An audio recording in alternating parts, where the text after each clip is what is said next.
This video is brought to you by the Cherryatone Horsebreaker Professional Overdrive. The Horsebreaker crams two of the most highly sought-after pedal circuits into one enclosure, offering the same uncompromising component and build quality seen in the Centura. Choose between buffered or true bypass switching, and swap the signal path order for maximum compatibility with your pedal board. Legendary guitar tones can be yours for less with the Cherryatone Horsebreaker, available now at the link in the video description. Welcome back to Plague Scythe Studios, everyone. Ryan here today. I'm taking the newest signature plugin suite from Neural DSP for a spin, which features one of my favorite extended range guitar players of all time, Archetype, Abasi.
It's no secret that I closely follow Tosin Abasi and Animals as leaders in general, to the point that I have his signature Fishman Fluent set installed in my 8-string Agile, and that's the guitar that you're going to be hearing basically exclusively from here forward. As you might imagine, it sounds amazing through this plugin because it's probably the only pickups they were using to voice the gear that's being modeled here, since that's what Tosin's using nowadays.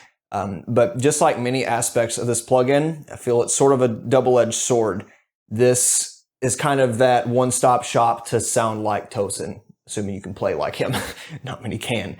But on the other hand, I feel like Neural continues to cover a lot of the same ground that their previous releases already take care of. Now, this is more specialized, and that makes it easier to recommend for 7, 8, even 9, 10-string guitarists that like this particular, genty, progressive kind of music. But on the other hand, if you already own Nolly or Pliny, the archetypes, not the people, then it kind of makes it even harder to recommend, especially if you're only a regular 6-string guitar player, because I feel like those do basically everything you would want them to anyway. In fact, the on-paper specs of Archetype Abasi mirror Pliny almost one-to-one.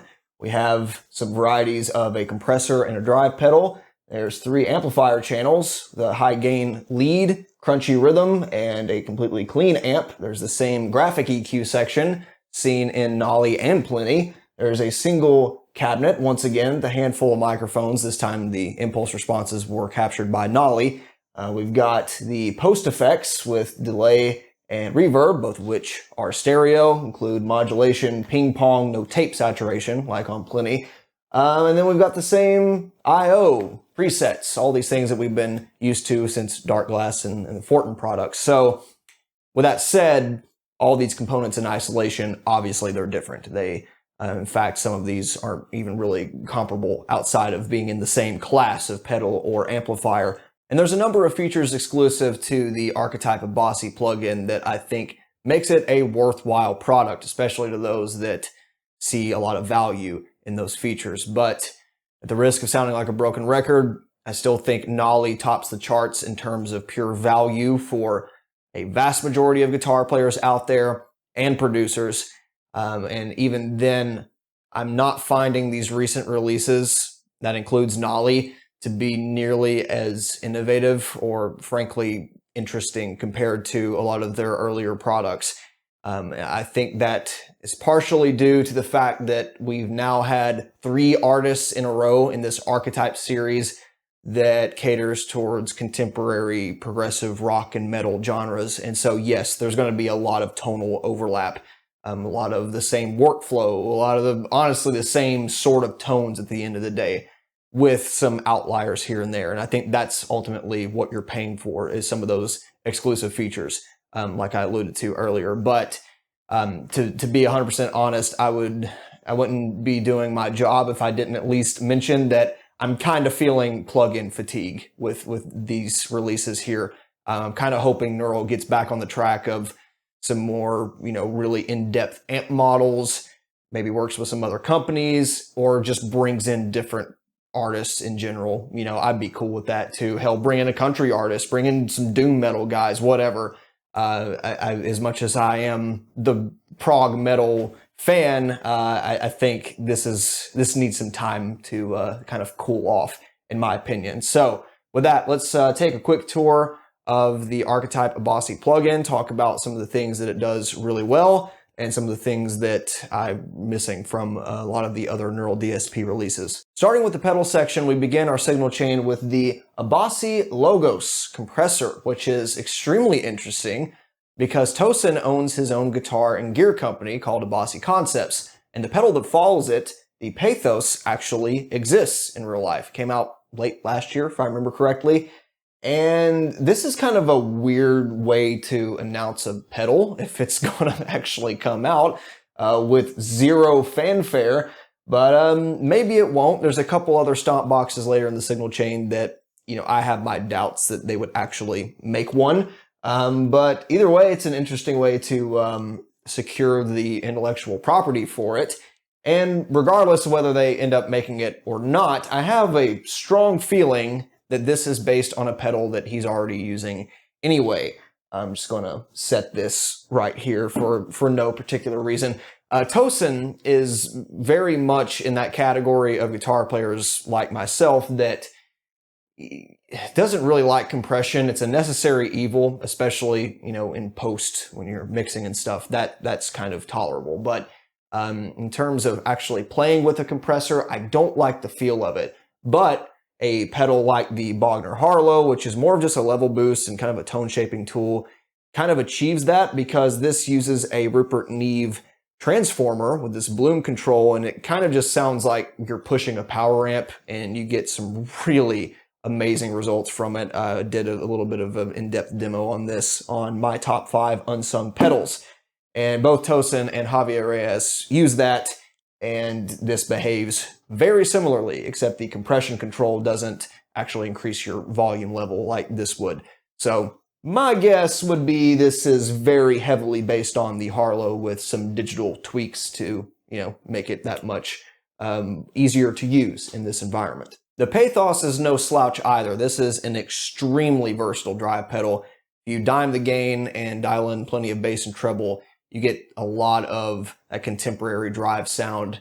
And especially if you use it with the clean amp model, it doesn't even sound like there's a pedal there, really, which is extremely impressive. Something that I look for in, transparent drive and distortion pedals anyway.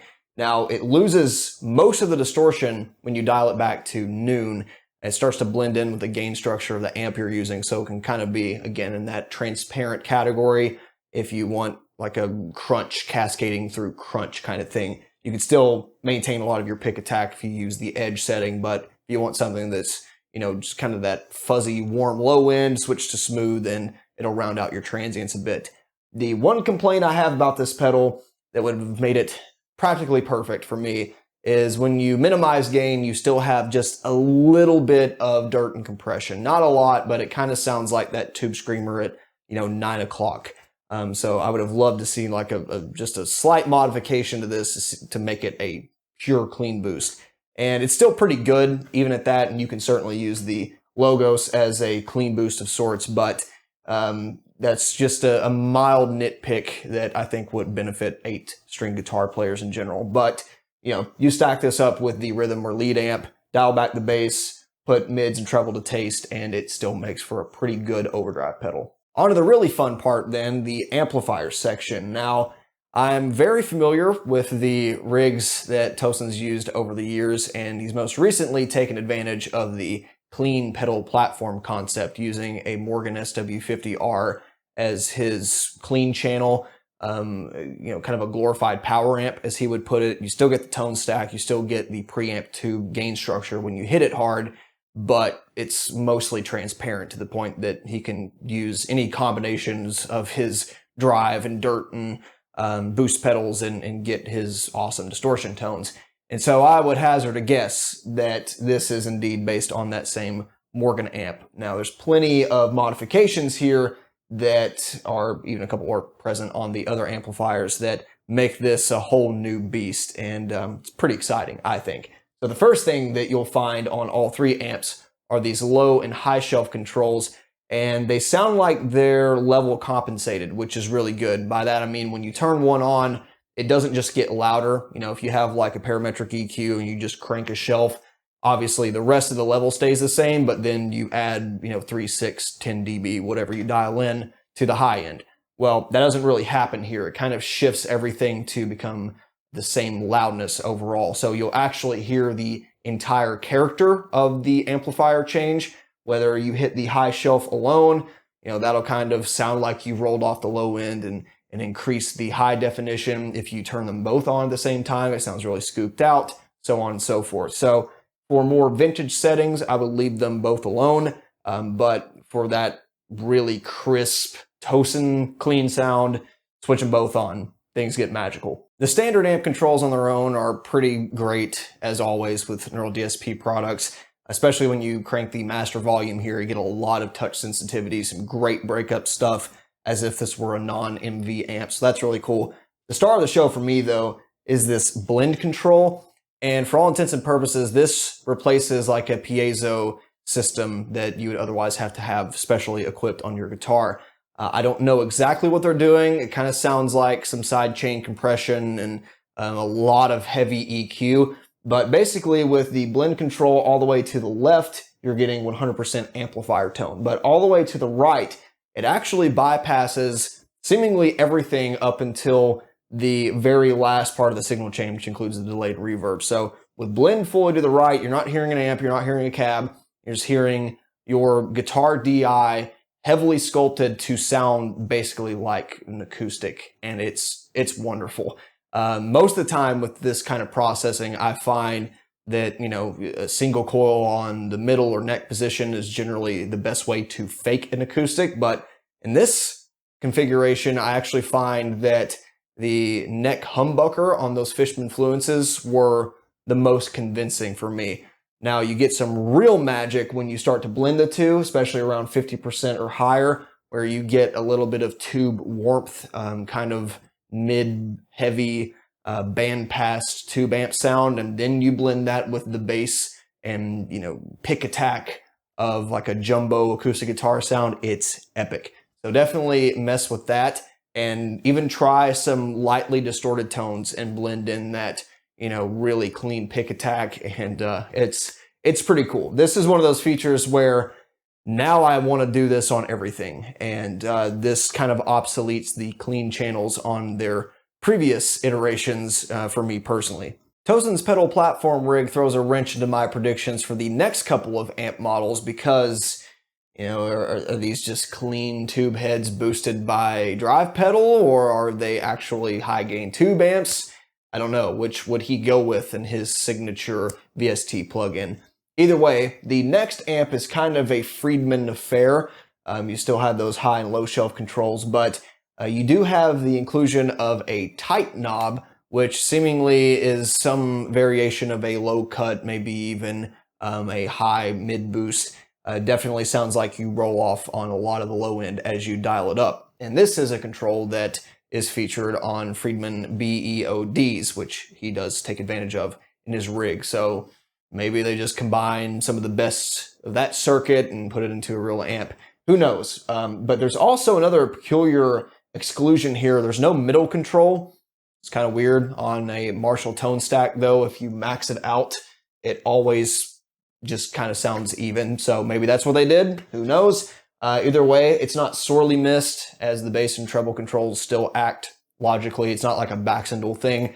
So you can, dial back the bass and treble if you want more of a mid-focus sound. Other way, if you want it more modern. There's still a presence control here, which is nice.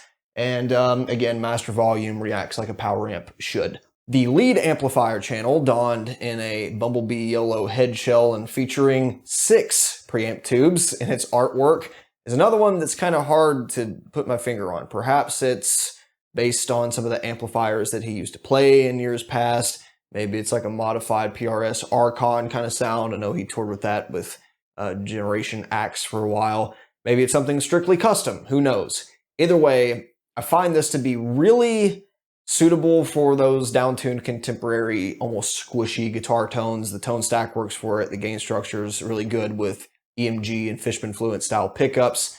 But using my Lundgren M8 equipped guitar, I kind of despise this amplifier, if you want to know the truth. Really good for leads on practically anything, but you go down to some of those, chuggy, anywhere below B flat kind of chord progressions, and it has like this Boss HM2 rah rah rah sound that I don't like at all. So it is sensitive. You might have to play around with it, and even the compressor and drive pedals. Not that it needs the gain whatsoever. It's extremely high gain. And to make matters even better, you have an attack switch, which maybe is modeling the aggressive Tube Screamer style hump of the precision drive that he uses on his pedal board, though I think he dials in a little gain on that, whichever the case may be.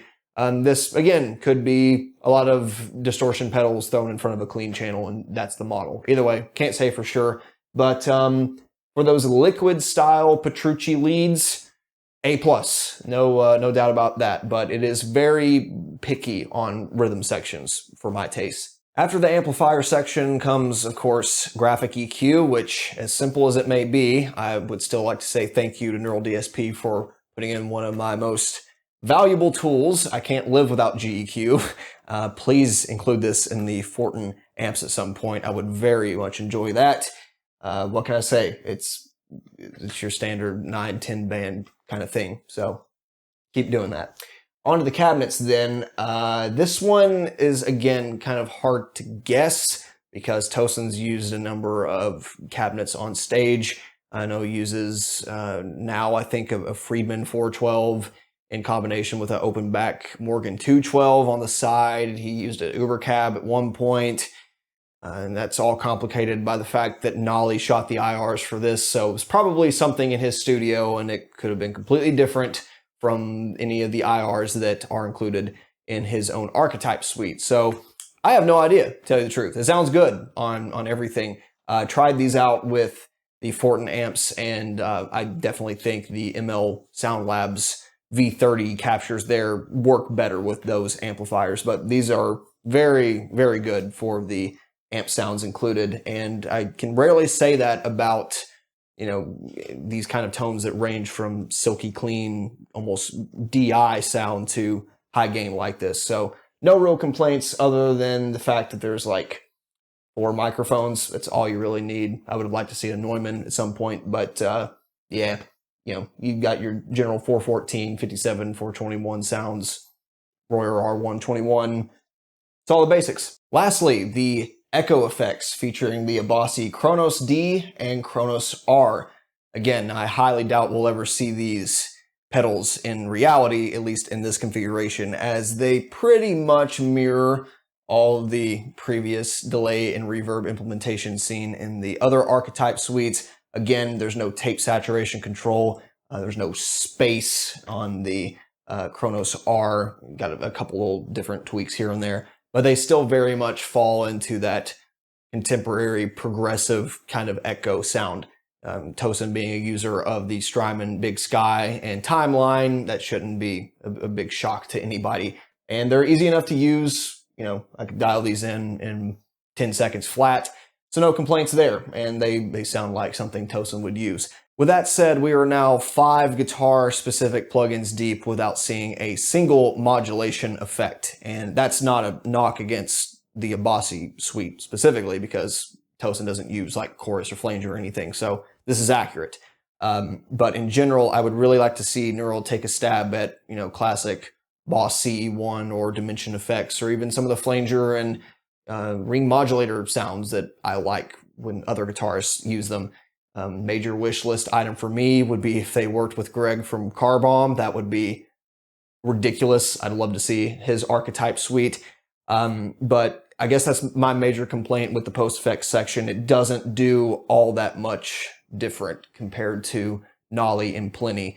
And in absolute terms, that's not bad because it sounds awesome and it sounds like something Tosin would use. But at the same time, they're kind of interchangeable and sort of generic on top of that. So I think they need to start changing things up in this sense. It's kind of, from an uneducated point of view, it's starting to look like they don't know how to do anything differently. And I know that's not true.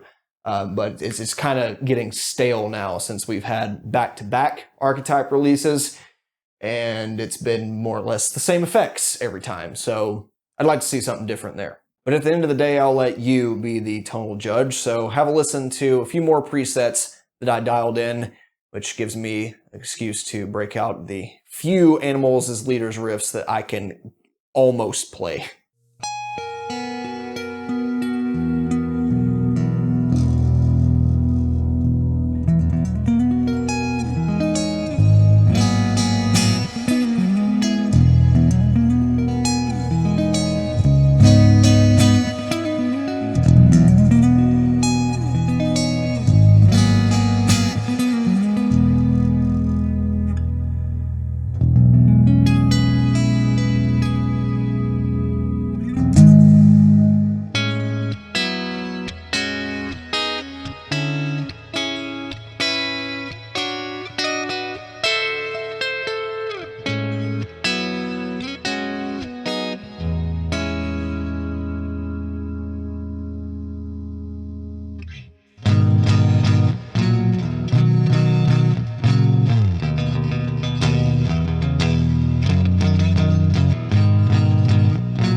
In conclusion then, the Archetype Abasi plugin is, on the one hand, one of the most exciting plugins that Neural DSP has released to date.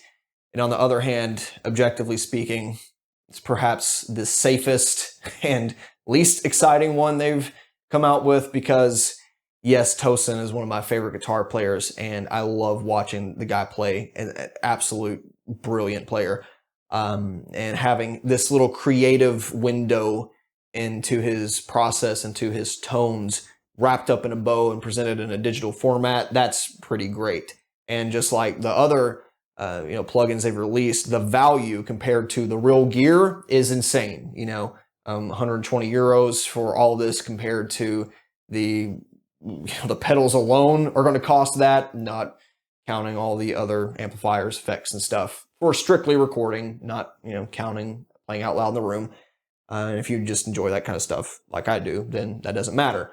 But on the other hand, the other Archetype plugins have already covered a lot of the same ground, not to mention that I think for most regular guitar players that aren't thumping and doing a lot of crazy tapping stuff, and even if you are on a 6-string, this just doesn't really justify a purchase if you already own Plenty or Nolly.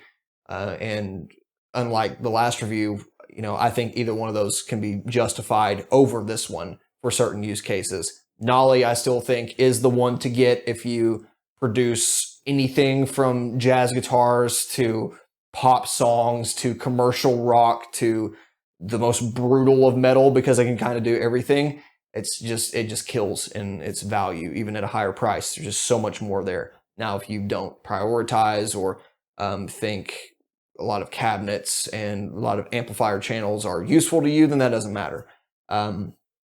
But at the end of the day, I'm really hoping Neural starts branching out to some other stuff because they focused on the brutals with the Fortin amps for a while. Now we're into kind of a prog thing. I'd like to see him go into some different directions because I'm feeling like this is starting to become an annual video game release cycle, except this is every few months, so it's even worse. It's like, do we need another Call of Duty, Black Ops 7? Do we need Assassin's Creed 1000? Do we need another FIFA? What's this really doing that I can't already do with the last iteration?